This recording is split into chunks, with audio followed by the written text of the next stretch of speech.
ចាបងប្អូនទាំងអស់គ្នានេះត្រីនៅផ្សារបងឈុកក៏ល្អមែនតែនកន្លែងបងត្រីនៅអ្នកលក់អត់អេទេមកឥឡូវហើយមកអញ្ជើញជួយទិញមានត្រីគ្រប់មុខត្រីធម្មជាតិទាំងអស់មើលអូយគួរឲ្យចង់ញ៉ាំណាស់នេះយកធ្វើផ្អកក៏បានយកធ្វើងៀតក៏បានបងប្អូនទាំងអស់គ្នាមានគ្រប់មុខអូយរកណាបាននេះហើយក៏ធ្វើឲ្យទៀតកន្លែងបំប៉ុកណានៅផ្សារបងឈុកបងប្អូនទាំងអស់គ្នាមើលអានេះតម្លៃលក់ឲ្យមើលអានេះ10000 10គីឡូ100000ណាបងប្អូនទាំងអស់គ្នាវះងៀតហើយយកក្បាលខ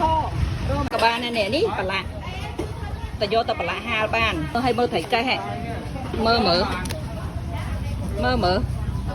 គេញធ្វើប្រហុកឬមើលក៏ប្រឡាក់បានទាំងអស់បងប្អូននេះមិនដែលលក់ឡើងខ្ជិតធម្មជាតិណាបូមដងបានណានេះមើលថានេះណែអូបងប្អូនទាំងអស់គ្នាម៉ែវលឿនឡើងវឹតម៉ែវមានលក់រាល់ថ្ងៃហ្មងតាំងពីម៉ោង6ព្រឹកអ្នកលក់រងចាំកុំភ្លេចណាអ្នកលក់រងចាំកុំភ្លេចអីសោះមកអញ្ជើញមកវឹតម៉ែវបងប្អូនទាំងអស់គ្នា